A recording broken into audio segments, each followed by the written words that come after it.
মুহাম্মদ সাল্লাল্লাহু আলাইহি সাল্লামের এই বংশ, এই খানদান, এই গোত্র সবচেয়ে বেশি সার্ভিস করতো মানুষের মধ্যে। আমাদের রাসূল করিম সাল্লাল্লাহু আলাইহি সাল্লামের জন্ম হয়েছিল কখন এবং কত সনে? যেই আল্লাহ রসুলের হামল হয়েছে, অর্থাৎ তিনি দুনিয়াতে ভূমিষ্ঠ হয়েছেন, ওই ভূমিষ্ঠ হওয়ার প্রভাবে আল্লাহ পাকের হুকুমে পুরা প্রাসাদ কেঁপে উঠেছে।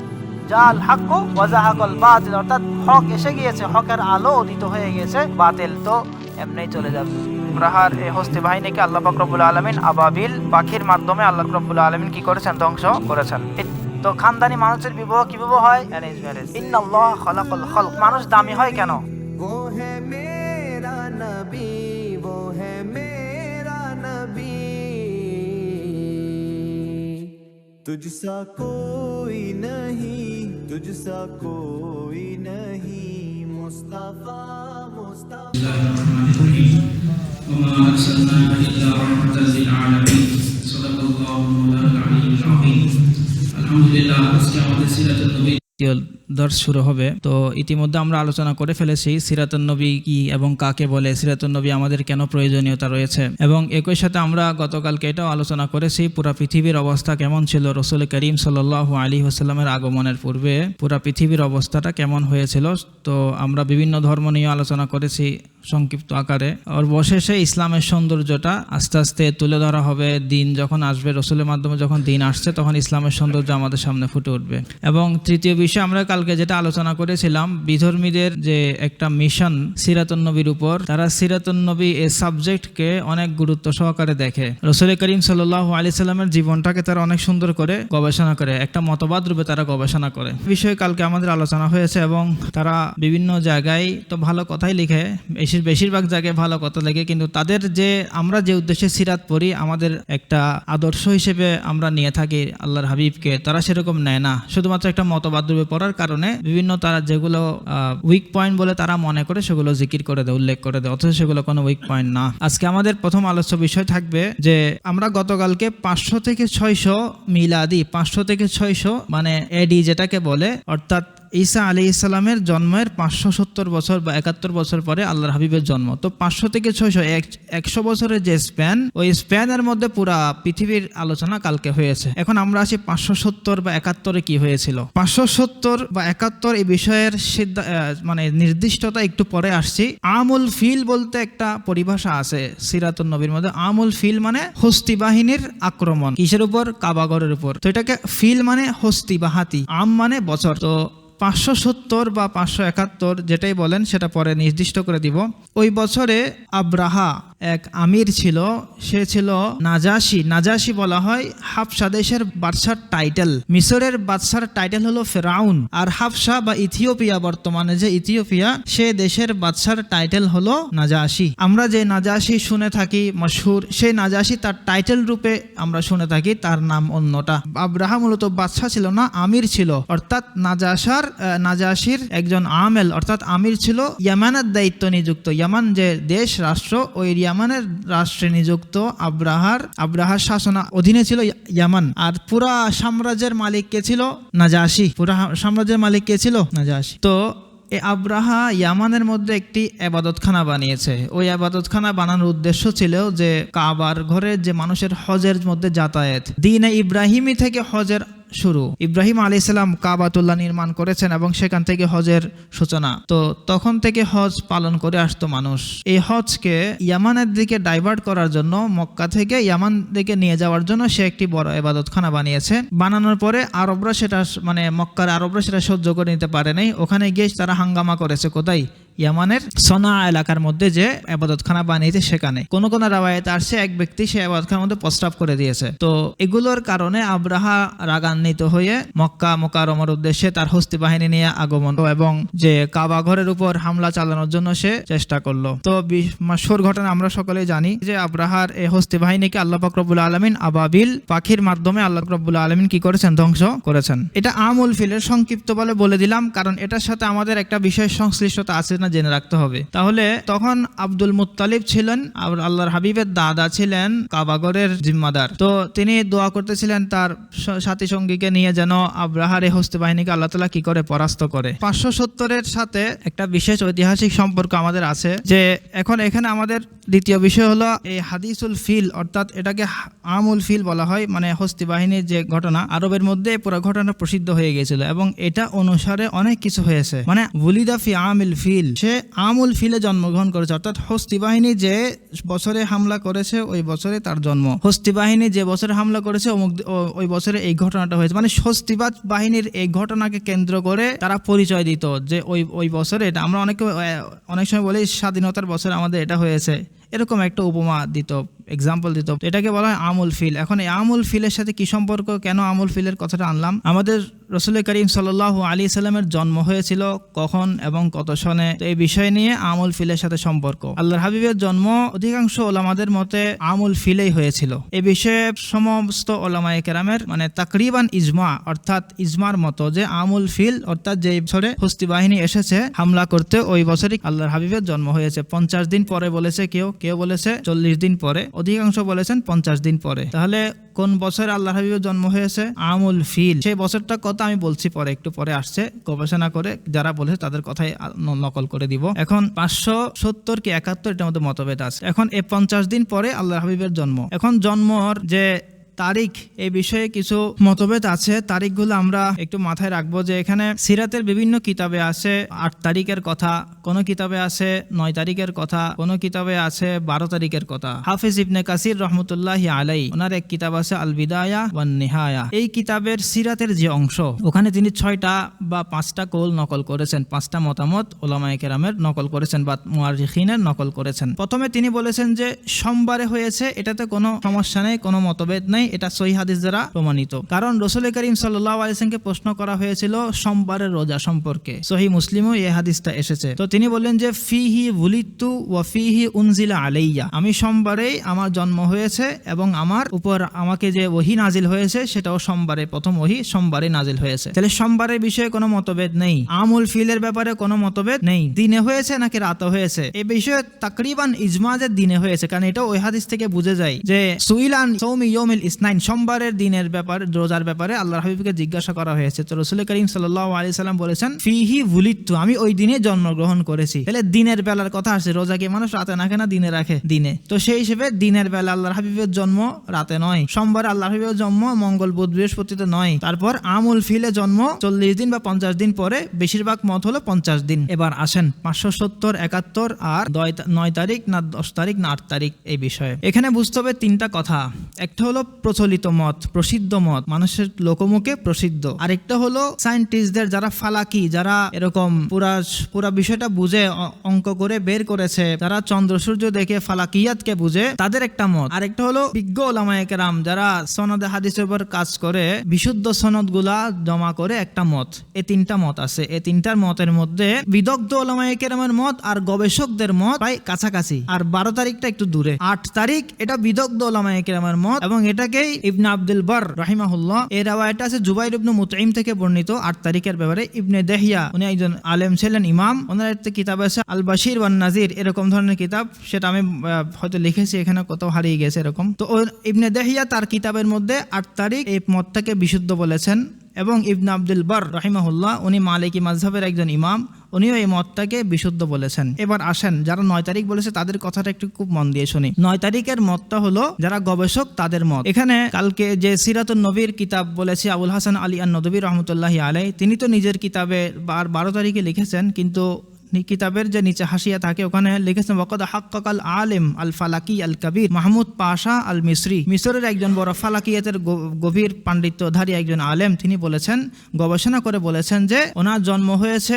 9 রবিউল আউয়াল 20 এপ্রিল 571। 9 রবিউল আউয়াল 20 এপ্রিল 571 71, ঠিক আছে। এবং এই মতটাকে কেন্দ্র করে এই মতটা নিয়ে আর রাহিকুল মখতুম, নূরুল ইয়াকিন, এই সমস্ত কিতাবের মধ্যে এই মতটাকে নেওয়া হয়েছে। এবং সুলাইমান মানসুরপুরি রহমতুল্লিল আলামিন এই কিতাবের মধ্যেও ওনার এই কিতাবের মধ্যে 9 তারিখের মতকে উল্লেখ করেছেন, 9 রবিউল আউয়াল। এবং সবচেয়ে মজার কথা হলো আহসানুল ফতোয়া মুফতি রশিদ আহমদ লুধিয়ানবী রহমতুল্লাহ আলাইহির কিতাব, এবং উনিও ব্যক্তিগতভাবে ফালাকিয়াতের অনেক বেশি মাহারাত রাখতেন, অভিজ্ঞতা রাখতেন। এবং আমরা যে জামিয়ায় পড়েছি পাকিস্তানের জামিয়াতুর রশিদ, ওখানে ফালাকিয়াতের বিষয়ে আলাদা কোর্স হয়। তো এই সমস্ত ওনার পাণ্ডিত্যের কথা পাকিস্তানে স্বতঃসিদ্ধ ফালাকিয়াতের বিষয়ে। তো আহসানুল ফতোয়া ওনার বিখ্যাত ফতোয়ার গ্রন্থ, তিনি সেখানে উল্লেখ করেছেন যে 9 তারিখই গবেষণা পরে সেটা 9 তারিখ সাব্যস্ত হয়েছে। পরে 8 তারিখের বিষয়ে তিনি একটু অভিমত পেশ করেছেন যে 8 তারিখ যেটা বিদগ্ধ ওলামায়ে কেরামের মত, বিশুদ্ধ বলে তারা উল্লেখ করেছেন, এই 8 আর 9 এর মধ্যে তেমন কোনো ফরক নেই। কারণ আপনি যখন নতুন ইনস্ট্রুমেন্ট ব্যবহার করে যখন সেটা মাপবেন অধিক অ্যাকুরেট হবে। আর যারা 8 তারিখ হয়তো বলেন তাদের উদ্দেশ্য হয়তো 9 তারিখ ছিল, কিন্তু একদিন 19-20 হয়ে যেতে পারে, যেহেতু বিশাল একটা ক্যালকুলেশন, এই ক্যালকুলেশনের মধ্যে অল্প পার্থক্য হওয়ার কারণে কি হয়ে যেতে পারে, 8-9 তারিখের তারতম্য হয়ে যেতে পারে। তো আমাদের খোলাসা কি হলো, 9 তারিখের মতটাকে আমরা কি হিসেবে নিতে পারি, গবেষকদের এবং বিশুদ্ধ মত হিসেবে নিতে পারি। এখন রয়ে গেল 12 তারিখের কথা। 12 তারিখের কথা এরকম ইবনে আব্বাস রাদিয়াল্লাহু আনহু থেকে বর্ণিত এরকম 12 তারিখের কথা উল্লেখ আসছে। এই 12 তারিখের বিষয়ে যে সনদটা আসছে, ইবনে কাসির, হাফিজ ইবনে কাসির রহিমাহুল্লাহ যে সনদটা এনেছেন 12 তারিখের মতে, এটা এখানের মধ্যে তো এই সনদে আমরা যদি আপনাকে পড়ে শোনাই সেখানে হবে আপনার ওয়ারাওয়াহু ইবনে আবি শাইবা ফি মুসান্নাফিহি আন আফফান, মুসান্নাফ ইবনে আবি শাইবার রিওয়ায়াত আন আফফান আন সাঈদ ইবনে মিনা। কার কথা বললাম? আফফান, সাঈদ ইবনে মিনা। আন জাবের ওয়া ইবনে আব্বাস, জাবের রাদিয়াল্লাহু আনহু এবং ইবনে আব্বাস রাদিয়াল্লাহু আনহু, এই দুইজন সাহাবীর সূত্রে এই সনদে বর্ণিত আছে আল্লাহর হাবিবের জন্ম হলো 12 রবিউল আউয়াল। কোন দুই সাহাবী থেকে বর্ণিত? ইবনে আব্বাস এবং জাবের রাদিয়াল্লাহু আনহুর সূত্রে বর্ণিত। তো মুহাক্কিকিন বলেন যে এখানে যে কথাটা আসছে মুসান্নাফ ইবনে আবি শাইবার বরাতে, মুসান্নাফ ইবনে আবি শাইবার মধ্যে এরকম কোনো রিওয়ায়াত খুঁজে পাওয়া যায় না। মুসান্নাফ ইবনে আবি শাইবার মধ্যে এরকম কোনো রিওয়ায়াত তালাশির পরেও খুঁজে পাওয়া যায়নি। দ্বিতীয় কথা হলো আফফান এবং সাঈদ ইবনে মিনা, এই দুই যে রিওয়ায়াত, কালকে একটা কথা বলেছিলাম রাসূলের জিন্দেগি সবচেয়ে বেশি মাহফুজ, সবচেয়ে বেশি সংরক্ষিত। আসমা ও রিজাল সম্পর্কে কথা বলেছিলাম কালকে, যে চেইন অফ ন্যারেটর যে আছে প্রত্যেকের জীবনে সংরক্ষিত আছে। একজনের ব্যাপারে কোনো কমেন্ট আসলে সে রিওয়ায়াত আর গ্রহণযোগ্য হয় না, এই কথাটা কালকে বলা হয়েছিল না? এখন একজনের ব্যাপারে যদি কমেন্ট আসে সে রিওয়ায়াত গ্রহণযোগ্য হয় না, তার থেকে আরো নিচের দরজার রিওয়ায়াত হয়ে যায় যখন দুই রাবির মাঝে, দুই বর্ণনাকারীর মাঝে ইনকিতা পাওয়া যায়। ইনকিতা মানে তাদের মধ্যে মোলাকাত হয় না এই জীবনে। তিনি 100 বছর আগে ইন্তেকাল করেছেন, পরে তিনি আবার 100 বছর পরে অন্যজন প্রায় 200-300 বছর পরে জন্মগ্রহণ করেছেন। এরকম হলে মোলাকাত করা সম্ভব হবে তাদের দুজনের মধ্যে। তো এই ইনকিতা এই দুজনের মধ্যে আছে, আফফান আর সাঈদ ইবনে মিনা। তো এই রিওয়ায়াতের মধ্যে কি পাওয়া গেছে? ইনকিতা, অর্থাৎ বিচ্ছিন্নতা। কি পাওয়া গেছে? বিচ্ছিন্নতা। এর থেকে বর্ণনা করেছে, এর থেকে বর্ণনা করেছে, এর থেকে বর্ণনা করেছে। কথাটা তখনই সত্য হবে যখন তাদের দুজনের মধ্যে মুলাকাত সাবেত হবে, সাক্ষাৎ সাবেত হবে। আর যখন সাক্ষাৎ সাবেত হবে না তখন তাদের মধ্যে কি হবে না, এই রিওয়ায়াতটা গ্রহণযোগ্য হবে না। মুনকাতি হাদিস দ্বারা হুজ্জত পেশ করা যায় না, ইস্তিদলাল করা যায় না, দলিল পেশ করা যায় না। সুতরাং এখানে তো ইবনে কাসির রহিমাহুল্লাহ আল বিদায়া ওয়ান নিহায়ার মধ্যে 12 তারিখের কথা উল্লেখ করেছেন অনেক উলামা ইকরাম। এখান থেকে নিয়ে এই যে আমি যদি কিতাবের নামগুলা বলি, কোন কোন কিতাবে 12 তারিখের কথা আসছে, তাহলে অনেক কিতাবের কথা আপনি পাবেন। যেমন কি আসিরাতুন নববিয়া আবুল হাসান আলী নদভী রহমতুল্লাহ আলাইহির, সাইদ রমাদান আল বুতি ওনার ফিকহু সির নামে কিতাব আছে, সেই কিতাবের মধ্যে আল গাজালি, ইমাম গাজালি না মিশরের কয়েক বছর আগে ইন্তেকাল করেছেন, মিশরের একজন মশহুর আলেম গাজালি নামে, তিনিও তার কিতাবে 12 রবিউল আউয়ালের কথা উল্লেখ করেছেন। সবগুলো ওই রিওয়ায়াতের ভিত্তিতে, ঠিক আছে। তো কিন্তু অধিকাংশ মুহাক্কিক এবং বর্তমান গবেষকদের মত কয় তারিখ? 9 তারিখ। এখন আসেন এটা হলো তারিখের কথা। এখন সন 570 না 571? ওই যে বললাম যিনি গবেষণা করেছেন 9 তারিখ, তার গবেষণার মতে 571, তার গবেষণার মতে কি 571। তাহলে খোলাসা গেল 571 9 তারিখ আর এপ্রিল মাসের 22 তারিখ, এপ্রিল মাসের 20 তারিখ। মাশাআল্লাহ, ভালো ধরছে। এখন 22 তারিখের মত আরেকটা রয়ে গেল। 22 তারিখের মত শুধুমাত্র রহমতুল্লিল আলামিন একটা কিতাব আছে সিরাতের, ওই সিরাতের কিতাবে সুলাইমান মনসুরপুরি ওনার নাম, উনি 22 তারিখের কথা উল্লেখ করেছেন। তাহলে আমাদের কাছে কতগুলো কথা আসলো? এপ্রিল মাসের 20 তারিখ না 22 তারিখ সে একটা কথা আসলো, 570 না 571 সে একটা কথা আসলো, 9 তারিখ না 12 তারিখ না 8 তারিখ সে একটা কথা আসলো। সবগুলা থেকে আমরা যদি কেউ আমাকে প্রশ্ন করে, তাহলে আমার কাছে মনে হয় ব্যক্তিগত 571 মিলাদি অর্থাৎ 571 after the birth of Jesus Christ, after the birth of ঈসা আলাইহিস সালাম, এবং সেটার তারিখ হবে 20 এপ্রিল। আর যদি আমি আরবি তারিখ হিসাব করি তাহলে 9 রবিউল আউয়াল। তো পরীক্ষা আসলে লিখতে পারবেন এটা? আচ্ছা, এগুলো পরীক্ষা না আসলে পরীক্ষা সার্থক হবে না। মাঝে মাঝে কোয়েশ্চেন আউট করে দিব যাতে আপনাদেরকে মেমোরাইজ করানোর উদ্দেশ্য হয়। যদি ছাত্রদেরকে বলা হয় পরীক্ষার প্রশ্ন এটা আসবে, তাহলে সে না এমনিতে সেটা মুখস্থ করে ফেলবে। এটাগুলো তো এরপর আমরা চলে আসি তাহলে আমাদের আল্লাহর হাবিব সাল্লাল্লাহু আলাইহি ওয়াসাল্লামের বংশধারা নিয়ে। উনি কোন বংশ থেকে, ওনার কতটুক পর্যন্ত ওনার বংশধারা সাবেত আছে এ বিষয়ে যে 21 জেনারেশন আল্লাহর হাবিবের 21তম জেনারেশন পর্যন্ত, জেনারেশন কার থেকে শুরু হয়েছে? আদম আলাইহিস সালাম থেকে শুরু হয়েছে। 21 জেনারেশন পর্যন্ত সহিহ হাদিস দ্বারা সাবেত আছে। এরপরে যেগুলো আছে সেগুলোর দ্বারা মানে রিওয়ায়াতগুলো বিশুদ্ধ না এবং ইত্তেফাক নাই উলামায়ে কেরামের, আইম্মায়ে কেরামের, মুআররিখিনের ইত্তেফাক নেই। শুধুমাত্র 21তম জেনারেশন পর্যন্ত আল্লাহর হাবিবের বংশ দ্বারা সাবেত আছে, আমাদের কাছে পৌঁছেছে সহিহ হাদিসের মাধ্যমে। তো যেটা আমরা সহিহ হাদিসের মাধ্যমে পেয়েছি সেটুকু বর্ণনা করব। বাকিরা উলামায়ে কেরাম বর্ণনা করতে তেমন উৎসাহিত করেন না, কারণ সেগুলো সহিহ হাদিস দ্বারা প্রমাণিত হয়নি। এখন আমি আপনাদেরকে গ্রুপে, সবাই একটু মোবাইল হাতে নেন, গ্রুপে আমি সেটা শেয়ার করে দিচ্ছি, আপনারা আরামসে সেখান থেকে দেখে নেবেন। আমি একবার আমার মুখে মুখে বলে ফেলেন যাতে পরবর্তীতে সমস্যা না হয় উচ্চারণের মধ্যে। আমি বাংলাও লিখেছি, আরবিও লিখেছি। মোহাম্মদ তো আর বলা লাগবে না, ঠিক আছে না? তারপরে যাদের মোবাইল আছে তারা একটু মোবাইল হাতে নেই, আর যারা মোবাইল নেই তারা আমার দিকে তাকিয়ে শুনলেই হবে। সবাই মোবাইল নিয়ে ফেলেছি যাদের কাছে মোবাইল আছে। মোহাম্মদ, আব্দুল্লাহ, আব্দুল মুত্তালিব, হাশেম, আব্দে মানাফ, কুসাই, কিলাব, মুর্রা, কাব, লুয়াই, গালেব, ফেহের, মালিক, মালিকের পরে নজর, কিনানা, এরপরে কিনানা, খুজাইমা, মুদরিকা, ইলিয়াস, ইলিয়াসের পরে মুদর, এরপরটা নিজার, এরপরে মাদ, আদনান। আমি বাংলা সহ লিখে দিই যাতে কি হয়, উচ্চারণে শুদ্ধতা হয়। তাহলে হয়ে গেল রাসূল করিম সাল্লাল্লাহু আলাইহি ওয়াসাল্লামের বংশধারা বয়ান। এখন আমরা খেয়াল করি রাসূল করিম সাল্লাল্লাহু আলাইহি ওয়াসাল্লামের যে বংশ ছিল এটা সবচেয়ে উচ্চ খানদান ছিল। উচ্চ খানদান আমি মুখে বললে হবে না, কোনো এভিডেন্স লাগবে। এটা যে উচ্চ খানদান, কোনো এভিডেন্স লাগবে কিনা? সবাই খালি বলে যে রাসূলের বংশ অনেক উচ্চ ছিল। কোন দিক থেকে উচ্চ, কিভাবে উচ্চ, আর কেউ কিছু বলে না। তো এখন উচ্চ 3 কারণে। কয় কারণে উচ্চ, কয় কারণে দামি? 3 কারণে। এক কারণ হলো পবিত্র।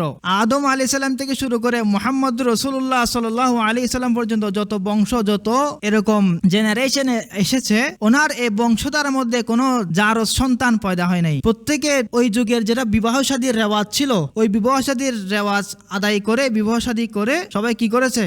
সন্তান হয়েছে। তাহলে পবিত্র হলো কিনা? এটা হাদিস, সহিহ হাদিসের মধ্যে আসছে যে আল্লাহর হাবিব বলেন যে খরজতু মিন নিকাহিন ওয়ালাম আখরুজ মিন সিফাহিন। আমি জন্ম লাভ করেছি নেকাহের মাধ্যমে, বৈবাহিক সম্পর্কের মাধ্যমে। আমি কোনো জেনাকারী এরকম সম্পর্কের মাধ্যমে আমি জন্মগ্রহণ করি নাই।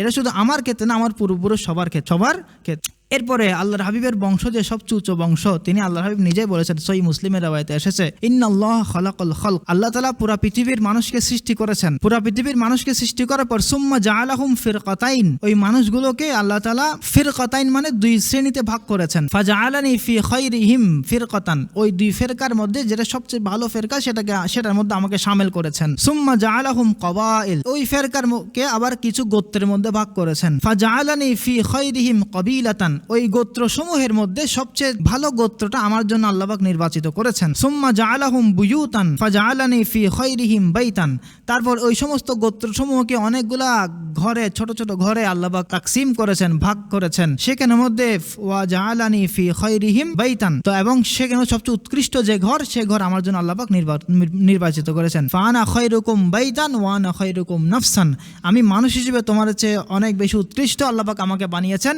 এবং ঘর হিসেবে আল্লাহ পাক আমাকে সবচেয়ে উৎকৃষ্ট ঘরের মধ্যে আমাকে আল্লাহ পাক কি করেছেন? জন্ম দিয়েছেন। এটা হলো পবিত্রতার দিক। এবার আসেন ইকোনমিক্যাল দিক। আল্লাহ রাসূলের যে বংশ ছিল, এই ছিল মার্চেন্টের বংশ। কার বংশ?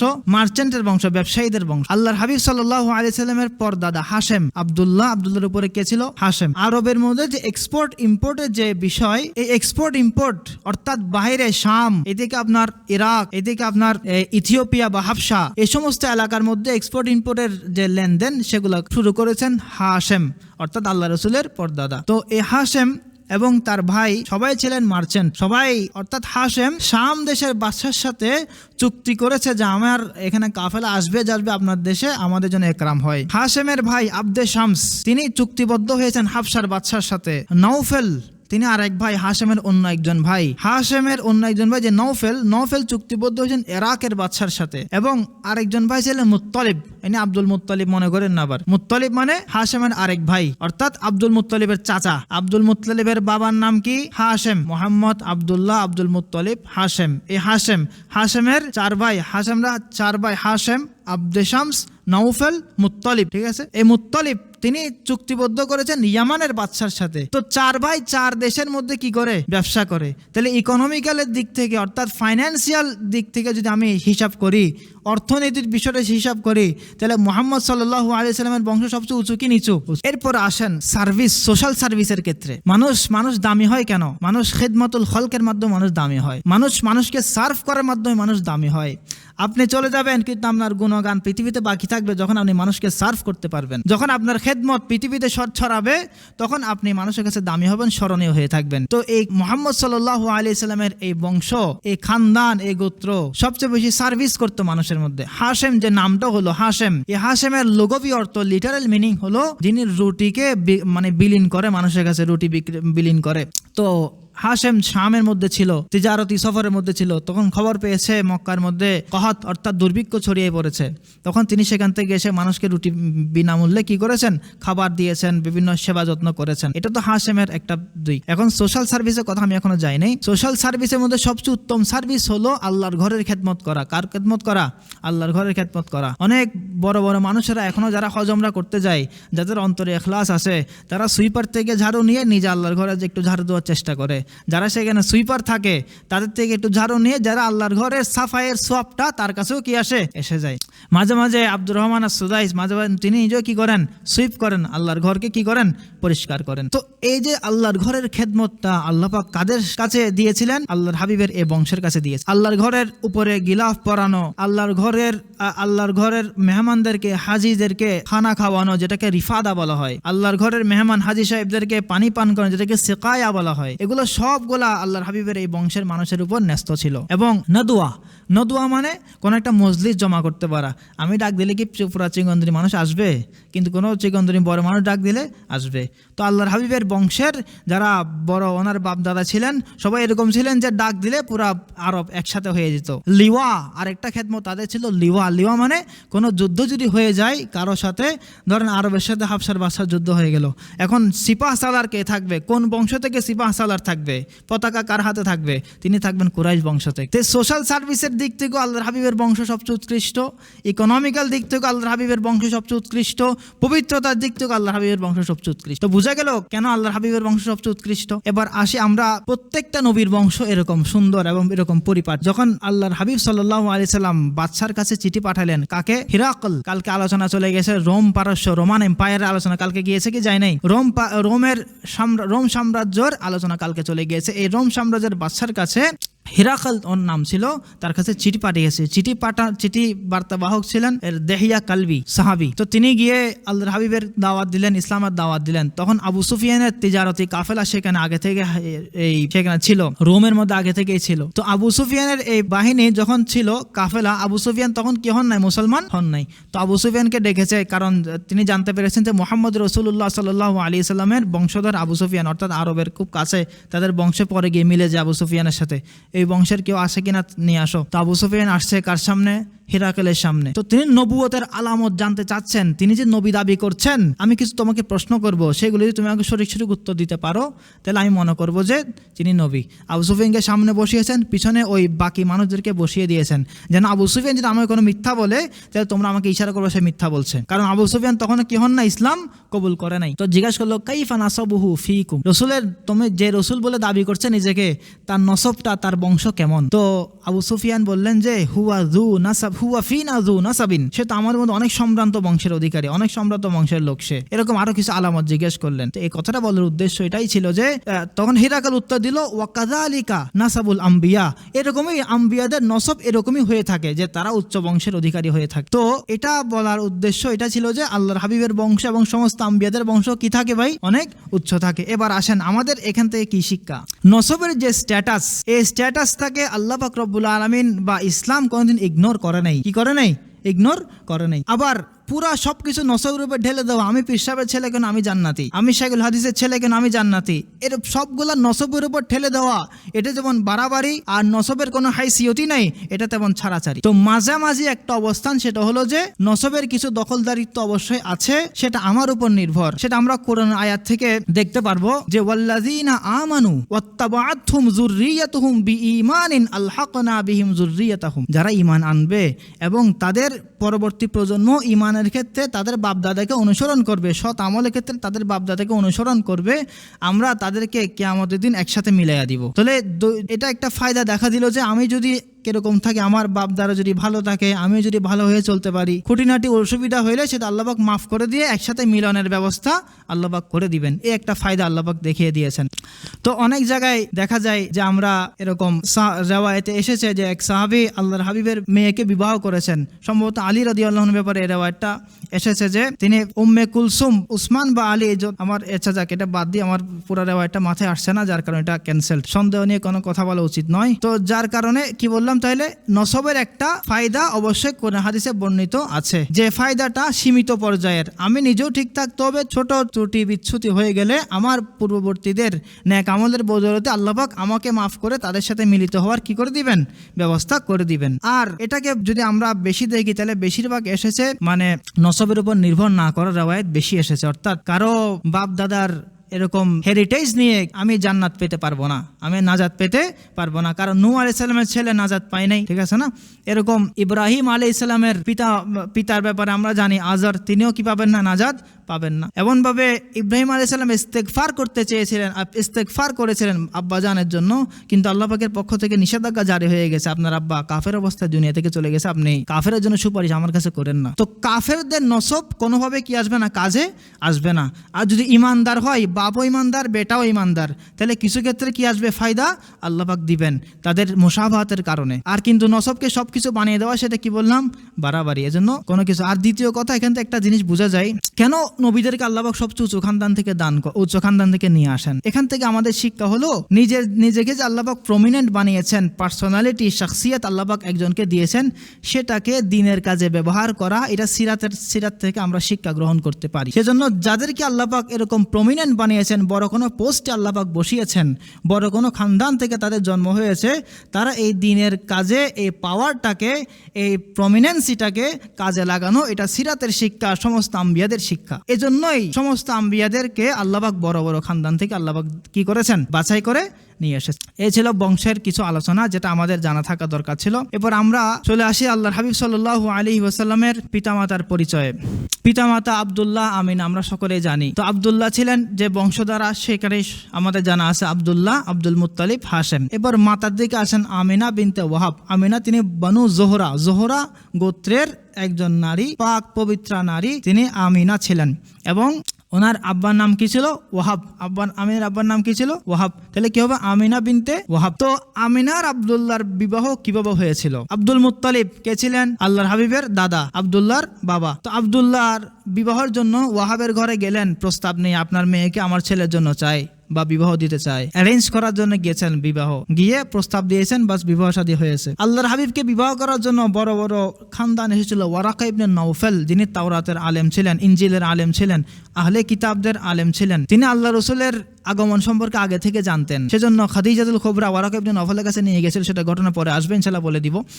তো ওয়ারাকা ইবনে নওফেল ইনি বুঝতে পেরেছেন আখিরি জমানার নবী আসার সময় হয়ে গিয়েছে, এবং আব্দুল্লাহর চলা, আব্দুল্লাহর অ্যাটিচিউড, আব্দুল্লাহর চেহারা থেকে আখিরি নবীর একটা আভাস পাওয়া যেত, তিনি আখিরি নবীর আব্বাজান হবেন, সেরকম একটা আভাস পাওয়া যেত। তো ওয়ারাকা ইবনে নওফেলের বোন এগুলো আখিরি নবীর আলামত সবগুলা নিজের ভাই থেকে শুনতেন। ওয়ারাকা ইবনে নওফেলের বোন নিজে প্রস্তাব করেছেন কার কাছে, আব্দুল্লাহর কাছে, আমি আপনার সাথে বিবাহ বন্ধনে আবদ্ধ হতে চাই, কিন্তু সেটা আল্লাহ পাকের হুকুম হয় নাই। তো শেষে কার সাথে হলো, আমিনা বিনতে ওয়াহাবের সাথে হলো। তো এখান থেকে কি হলো, অ্যারেঞ্জ ম্যারেজ। তো খানদানি মানুষের বিবাহ হয় অ্যারেঞ্জ ম্যারেজ, খানদানি মানুষের বিবাহ কি হয়, অ্যারেঞ্জ ম্যারেজ। এখন যে ট্রেন্ড চলতেছে লাভ ম্যারেজের, এগুলা কোনো খানদানি মানুষের কাজ হইতে পারে না। যারা খানদানি হয়, যারা ভালো মানুষ হয়, এখান থেকে সিরাত থেকে আমাদের এই বিষয়টাও শেখা দরকার, যে এই বিষয়টা আমাদের পুরা একটা আমাদের বংশের জন্য একটা কি হবে, উপকার হবে যদি আমরা সকলে অ্যারেঞ্জ ম্যারেজ করার নিয়ত করি। তো আমরা সকলে ইনশাআল্লাহ সেটা চেষ্টা করবো তো ইনশাআল্লাহ, আল্লাহর হাবিব সাল্লাল্লাহু আলাইহি সাল্লামের বিবাহ অ্যারেঞ্জ ম্যারেজ। তো আমরা এটা ইনশাআল্লাহ চেষ্টা করবো তো ইনশাআল্লাহ, এবং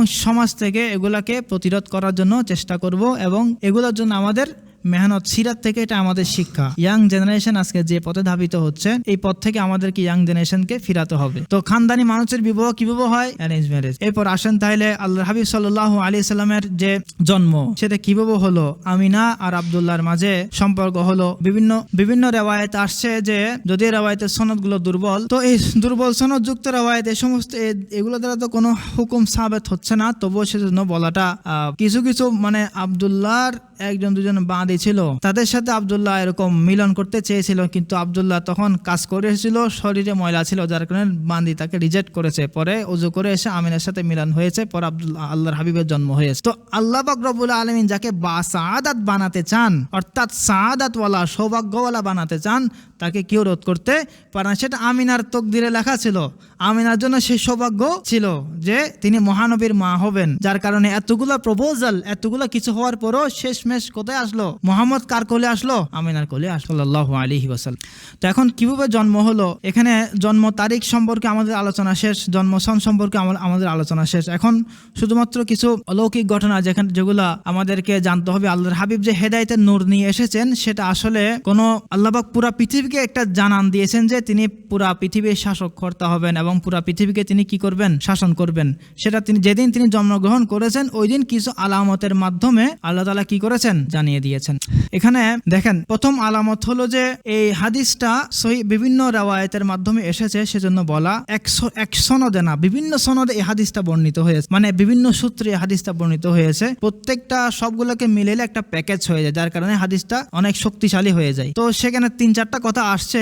প্রথম কথা হলো যে কিসরা, পারস্য বাদশার টাইটেল থাকে কিসরা, আর রোম বাদশার টাইটেল থাকে কাইসার, আর হাফসার বাদশার টাইটেল থাকে নাজাশি, মিশরের বাদশার টাইটেল থাকে ফিরাউন। তো কিসরা ছিল কার? পারস্য দেশের বাদশার টাইটেল। এখানে আছে ইরতিজাসু ইওয়ান ও কিসরা, ইওয়ানি কিসরা। কিসরার যে তখন বাদশার যে প্রাসাদ ছিল, ওই প্রাসাদের 14টা খুঁটি, এটা তো একবার প্রকম্পিত হয়ে উঠেছে। যেই আল্লাহ রসুলের হামল হয়েছে, অর্থাৎ তিনি দুনিয়াতে ভূমিষ্ঠ হয়েছেন, ওই ভূমিষ্ঠ হওয়ার প্রভাবে আল্লাহ পাকের হুকুমে পুরা প্রাসাদ কেঁপে উঠেছে, পুরা প্রাসাদ কেঁপে উঠেছে, এবং ওখানে 14টা খুঁটি বড় বড় এরকম পিলার সবগুলা ধসে মুছে পড়ে গিয়েছে। এবং ক্ষমাদাত নিরন ও ফারেস, পারস্য দেশে যারা অগ্নি পূজক ছিল, যারা তাদের গির্জার মধ্যে অগ্নি জ্বালিয়ে রাখতো, যেগুলা হাজার হাজার বছর ধরে জ্বলতো, ওগুলা নিপতে দিত না তারা। আল্লাহ রসুল ভূমিষ্ঠ হয়েছেন, ওই অগ্নিগুলা বন্ধ হয়ে গেছে। এবং যে একটা ছোট নদী ছিল শাওয়া নামে, ওই নদীটা পর্যন্ত শুকিয়ে গেছে। যে নদীটা তারা তাদের সাম্রাজ্যের একটা প্রতীক হিসেবে, তারা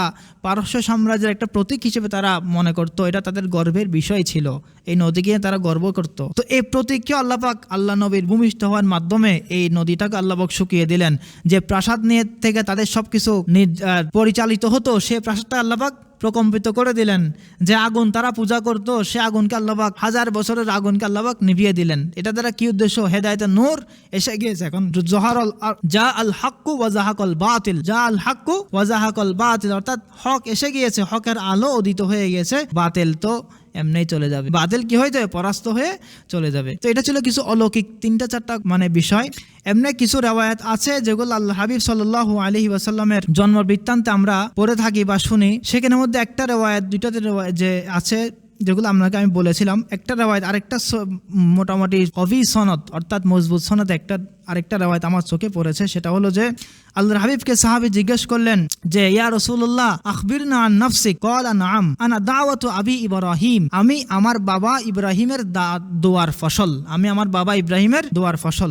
ওয়া বিশারাতু ঈসা, আমি ঈসা আলাইহিস সালামের সুসংবাদ, মানে সুসংবাদ আমার আগে দিয়ে গেছেন। মুবাশশিরাম বিরাসূলিম ইয়াতি মিন বাদি ইসমুহু আহমদ, সূরা সফে আয়াত আসছে। আমার পরে ঈসা নবী বলছেন, আমার পরে একজন নবী আসবে, যে নবীর নাম হবে আহমদ। বিশারাতু ঈসা। ওয়া রাআত উম্মি হিনা হামালাত বিয়া আন্নাহু খরাজা মিনহা নূরুন আদাআত লাহু কুসুরু শাম, আমার মাতা যখন আমাকে কি করেছেন? গর্ভধারণ করেছিলেন। কোন কোন রিওয়ায়াতে যখন আমি ভূমিষ্ঠ হয়েছি, যখন আমার মামা গর্ভপাত করেছেন, এই 2 রিওয়ায়াতেই আসছে এমন একটা নূর আমার মায়ের থেকে বের হয়েছে এবং আমার থেকে বের হয়েছে, যে নূরের মাধ্যমে তিনি শামের, সিরিয়ার সমস্ত প্রাসাদ তিনি তার সামনে কি হয়েছে? উদ্ভাসিত হয়েছে, স্পষ্ট দেখা যাচ্ছে। এত পাওয়ারফুল একটা নূর আমার দ্বারা আমার হামলের দ্বারা, আমার গর্ভপাতের দ্বারা আল্লাহ পাক রব্বুল আলামিন পুরা শাম দেশের সমস্ত দৃশ্য, সমস্ত প্রাসাদ, তাদের সমস্ত কিছু আমার মায়ের সামনে কি করে দিয়েছেন, স্পষ্ট করে দিয়েছেন। তো আরো কিছু রেওয়ায়াত যেগুলো আমরা বিভিন্ন জায়গায় শুনেছি, যে সেগুলো আপনাদেরকে বলে দেওয়ার উদ্দেশ্য এটাই যে সেগুলো যদি আমরা কোনো দিকে শুনি তাহলে শুনবো বা শোনার মতোই শুনবো, তেমন আর এগুলোর উপর বেশি কি করার দরকার নাই, বহস করার দরকার নাই। যেমন কি আসছে হাদিসের মধ্যে, এক রেওয়ায়েতে আসছে তিনি এরকম আসমানের দিকে শাহাদাতের আঙ্গুলি হাত এরকম করে আসমানের দিকে শাহাদাতের আঙ্গুলি এরকম করে উঠিয়ে ভূমিষ্ঠ হয়েছেন। আর এক রেওয়ায়েতে আসছে যে তিনি সেজদা অবস্থায় মাথা নিচু করে এসেছেন। তো এই সমস্ত রেওয়ায়েত তো বর্ণিত হয়েছে, কিন্তু এই সমস্ত রেওয়ায়েতের কোনো, এটা একটা কিতাব যে জাইনুদ্দিন আল ইরাকির কিতাব আল মাউরিদুল হানি ফিল মাউলিদিস সানি, অনেক ভালো কিতাব, যে কিতাবের মধ্যে পুরা জীবন বৃত্তান্ত সহিহ হাদিসের আলোকে বর্ণিত করা হয়েছে। তো এখানে তিনি এই সমস্ত এই কিতাবের মধ্যে এসেছে, কিন্তু সেগুলোর রওয়ায়াতের মধ্যে ইসনাদুহু দাঈফুন জিদ্দান মুনকারুন, অর্থাৎ এই হাদিসের সনদগুলো অত্যন্ত দুর্বল। তো এই সমস্ত বিষয়গুলো আমরা স্কিপ করে যাচ্ছি, শুধুমাত্র 2-3টা হাদিস যেগুলো বললাম সেগুলো আমরা নোট করব, মনে রাখবো ইনশাআল্লাহ। এবং আমি যত দঈফ হাদিস বা মুনকার হাদিস বলে আল্লাহ রাসূলের শানকে বাড়ানোর চেষ্টা করি, কোনোদিন সম্ভব আল্লাহ রাসূলের শান যে পরিমাণ বাড়ানো দরকার আল্লাহ তাআলা বাড়িয়ে দিয়েছেন। আমি হাজার বানোয়াট কথা বললেও পারবে না, বানোয়াট কথা না বললে যে পরিমাণ আমাদের কাছে বিশুদ্ধ সনদে এসেছে সেই পরিমাণ বললেও ওই পরিমাণই থাকবে, ঠিক আছে না? কোনোদিন আল্লাহর সম্মান কেউ কমাইতে পারবে না। তো যে পরিমাণ আমাদের কাছে বিশুদ্ধভাবে এসেছে সেই পরিমাণ বয়ান করা আমাদের উচিত, এর বাইরে না যাওয়া। বাকি বংশধারা সম্পর্কে একটা গুরুত্বপূর্ণ কথা আমার রয়ে গেছে, সেটা হলো আল্লাহর হাবিবের বংশ আদনান পর্যন্ত বলেছি, বাকি কোথায় গিয়ে শেষ হয়েছে? আদম আলাইহিস সালাম পর্যন্ত গিয়ে শেষ হয়েছে, মাঝখানে ইব্রাহিম আলাইহিস সালাম, ইসমাইল আলাইহিস সালাম। আল্লাহর হাবিবের বংশ আদনান ইসমাইল পর্যন্ত আলাইহিস সালাম, ইসমাইল আলাইহিস সালাম পর্যন্ত। এখানে একটা মানুষ ইসহাক এবং ইসহাক আলাইহিস সালাম থেকে আল্লাহর হাবিবের জন্ম নাকি ইসমাইল আলাইহিস সালাম থেকে আল্লাহর হাবিবের জন্ম, এ নিয়ে মানুষ কি করে, এই বিভিন্ন বিতর্ক হয়ে যায়। ইহুদিরা চায় ইসহাক আলাইহিস সালামের দিকে চলে যায়, অর্থাৎ ইয়াকুব আলাইহিস সালামের দিকে চলে যাক, ঠিক আছে? আর এরা চাই কারা, আমরা চাই ইসমাইল আলাইহিস সালাম। আসলে সত্যতে ইসমাইল আলাইহিস সালামের দিকে, কারণ তিনি সহিহ হাদিসে বললেন যে, আরেকটা সহিহ হাদিস যেটা সহিহ মুসলিমে এসেছে, ইন্নাল্লাহ ইসতাফা কিনানাতা মিন বুলদি ইসমাইল। কিনানা, যেটা আপনারা পড়েছেন না পর্দাদার মধ্যে, কিনানা আছে না নাই? কিনানাকে আল্লাহ তাআলা বাছাই করেছেন ইসমাইলের বংশধর থেকে। ওয়াসতাফা কুরাইশান মিন কিনানা, কুরাইশকে বাছাই করেছেন কিনানা থেকে। ওয়াসতাফা হাশিমান মিন কুরাইশ, কুরাইশ থেকে হাশেমকে বের করেছেন। ওয়াসতাফানি মিন বনি হাশেম, এবং আমাকে আল্লাহ পাক কোথা থেকে এনেছেন? হাশেমের বংশধর থেকে। তাহলে এই হাদিস থেকে কি বোঝা গেল? আল্লাহর হাবিবের বংশধারা কোথায় গিয়ে শেষ হবে? ইসমাইল আলাইহিস সালাম পর্যন্ত গিয়ে শেষ হবে, এর উপরে আদম আলাইহিস সালাম পর্যন্ত আছে। তাহলে ইসহাক না ইসমাইল? আরেকটা হাদিস দ্বারা, যেটা হাদিসে এসেছে সেটা দ্বারা বোঝা যায় যে ইসমাইল আলাইহিস সালাম। এক আরবি এসে আল্লাহর হাবিবকে বলল যে ইবনু যাবিহাইন, যে হে দুই জবাইকৃত মানুষের ছেলে। জবাইকৃত মানুষ মানে জবাই তো হয়ে যায় না, জবাই হওয়ার উপক্রম হয়েছিল, তাদের উপর জবাইয়ের একটা অর্ডার জারি হয়েছিল। প্রথম জবাই হওয়ার অর্ডার পৃথিবীর ইতিহাসে কার উপর জারি হয়েছিল কিন্তু জবাই হয়নি এমন মানুষকে? ইসমাইল আলাইহিস সালাম। ইব্রাহিম আলাইহিস সালাম নিজ পুত্রকে নিয়ে গেছেন জবাই হওয়ার অর্ডার পেয়ে আল্লাহর পক্ষ থেকে, কিন্তু যায় নাই, জবাই করতে পারেনি, আল্লাহ পাকের পক্ষ থেকে অন্য একটা প্রাণী এসে গিয়েছে। তো ইসমাইল আলাইহিস সালামের বংশ থেকে হওয়ার কারণে ইবনু যাবিহাইন, ইবনু যাবি, অর্থাৎ তিনি একজন জবির সন্তান। দ্বিতীয় জবি কে ছিল? আব্দুল্লাহ। কিরকম? যে আব্দুল মুত্তালিবের যখন তিনি জমজমের কূপ খনন করছিলেন, তিনি মান্নত করেছেন, হে আল্লাহ, আপনি যদি আমাকে 10টি সন্তান দান করুন তাহলে আমি আপনার জন্য এক সন্তানকে আপনার ঘরের সামনে কুরবানি করে দিব। তো এই 10 সন্তান আল্লাহ পাক তাকে দান করেছিলেন। পরে তিনি সবার সাথে মশওয়ারা করেছেন, এখন আমি কাকে কি করবো? বলতে আপনি লটারি করেন, যে ছেলের নাম আসে তাকে কুরবানি করতে হবে। বারবার আব্দুল্লাহ নাম আসছে, বারবার কার নাম আসছে ভাই? আব্দুল্লাহ নাম আসছে। এখন আব্দুল তো আমার অনেক প্রিয় সন্তান, অন্য কোনো সন্তানকে আমি এত মহব্বত করি যেরকম আব্দুল্লাহকে আমি মহব্বত করি, কিভাবে জবাই করবো? বলছেন তাইলে একটা কাজ করেন, যে এরকম এক পাশে আব্দুল্লাহকে রাখেন আর এক পাশে 10টা উট রাখেন। আপনার কি করেন? 10টা উট রাখ। তো 10টা উট রেখেছে, পরে লটারি করেছে, নাম আসছে আব্দুল্লাহর। আবার 10টা উট বাড়াইলো, 20টা উট করলো, এরকম করতে করতে করতে করতে 100 উট পর্যন্ত আসলো। 100 উটে যখন আসলো, পরের বার লটারি করলো, পরের বার 100 উটের নাম আসছে, আব্দুল্লাহর নাম আর আসে নাই। তো 100 উট ফিদিয়া দিয়ে আব্দুল্লাহর জীবন রক্ষা হয়েছে। তাহলে ইবনু যাবিহাইনের কথাটা বুঝে আসছে। দুই জবির সন্তান কে? মুহাম্মদ রাসূলুল্লাহ সাল্লাল্লাহু আলাইহি সাল্লাম। তো একজন আরবি এসে আল্লাহর হাবিবকে যখন বলল, ইয়া ইবনে যাবিহাইন, হে দুই জবাইকৃত মানুষের সন্তান, তখন আল্লাহ একটু মুস্কি হেসেন, পছন্দ করেছেন যে আমার বংশধারা জানা আছে। তো এই যে একটা কথা এখান থেকে শিক্ষার বিষয় সিরাত থেকে, যে 100 উটের মাধ্যমে ফিদিয়া দেওয়া জীবন রক্ষা করেছেন। আচ্ছা এটা বলেন, কারো জানা আছে কিনা যে কেউ কাউকে কতল করলে তার দিয়ত কত? 100 উট। ধরেন একজন মানুষ একজন কতল করেছে, দুইটা, একটা হলো তাকে কেসাসান মেরে ফেলা, তাকে হত্যা করে ফেলা, সেটা যদি তার আউলিয়ারা যদি সেটা না চায়, কেসাস যদি না চায়, বদলা যদি না চায় যে আমরা বদলা তাকে নিব না, আমাদেরকে 100 উট দিয়ে দিতে হবে, তাহলে 100 উট পরিমাণ একটা মানুষের জানের মূল্য ইসলাম কত দিয়েছে? 100 উট। 100 উট পরিমাণ। তো 100 উট ওটা কোত্থেকে আসতেছিল? ওই আব্দুল্লাহর ঘটনা থেকে। তাহলে ইসলাম এটাকে পরিবর্তন করেছে না বহাল রেখেছে? বহাল রেখেছে। তো এখান থেকে কি শিক্ষা? কোনো একটা জায়গায় আপনি আরেকজন সেখানে শাসনকর্তা ছিল, আপনাকে পরবর্তী সেই সিটে বসানো হয়েছে, এখন আপনি এসে তার সমস্ত কিছু কে ক্রস করলেন, কোনো কিছু রাখলেন না। বিষয়টা তো এরকম হওয়া দরকার, তার বিষয়গুলো যেগুলো ভালো ছিল সেগুলো আগামী ঠিক এখনো চলুক, আর যেগুলো খারাপ সেগুলোকে আমরা কি করি? সংশোধন করি। তো এটা একটা শিক্ষার বিষয়। আমি যখন কোনো ইনস্টিটিউশনে নতুন যাব, ওই আগের ইনস্টিটিউশনের যে প্রধান থাকবে তার বানানো কোনো নিয়ম নীতির মধ্যে যদি কোনো খারাপই থাকে তখন সেটাকে ইসলাহ করব, আর যদি খারাপই না থাকে সেটাও চলে এটাও চলে, তাহলে সেটাকে বহাল রাখাটাই উচিত। এখান থেকে আমাদের শিক্ষা এটাই পাওয়া যায়। তো এরকম আমাদের কতটুক গেল আলোচনা আল্লাহর হাবিবের বংশ আব্দুল্লাহ এবং আমিনার জন্মের সময় কিছু অলৌকিক ঘটনার আলোচনা আমাদের শেষ হয়েছে। তো এই জন্মের পরে আল্লাহর হাবিব সাল্লাল্লাহু আলাইহি সাল্লাম কিছুদিন আম্মাজানের কাছে ছিলেন, দুধ পান করেছেন। এরপর আল্লাহর হাবিবের যে জীবন, রদআতের জীবন। কিসের জীবন? রদআতের জীবন মানে আল্লাহর হাবিবকে পরবর্তী পাঠানো হয়েছে কার কাছে? হালিমা সাদিয়ার কাছে পাঠানো হয়েছে। রদআত থেকে ইনশাল্লাহ কালকে হবে ইনশাল্লাহ, ঠিক আছে? অর্থাৎ এই আল্লাহর হাবিবের দুধ মাতার আলোচনা এখান থেকে ইনশাল্লাহ কালকে আলোচনা হবে। ঠিক আছে, আজকে এখানে থাক ইনশাল্লাহ। এর মধ্যে আমরা 1-2 মিনিট একটু আলোচনা করি, তাকরার করে নিই, যাতে আমাদের মনে থাকে একটু। আমরা বলি আব্দুল্লাহ আর আমিনার যে বিবাহ হলো সেটা কোন ধরনের ম্যারেজ ছিল?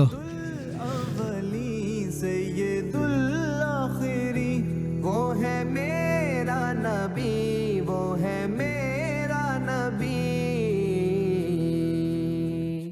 तुझसा कोई